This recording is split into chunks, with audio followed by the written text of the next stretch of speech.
8 plus 8 divided by 4 times 8. Well, let's jump in. 8 plus 8, 16. Divided by 4 times 8. 16 divided by 4 is 4 times 8, and I'm getting an answer of 32. Except I did not follow the order of operations. These are the rules so that we all get the same answers when we do stuff. I went from left to right.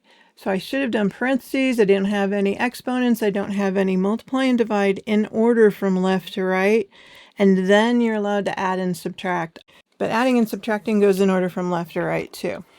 Okay, well, let's do it again.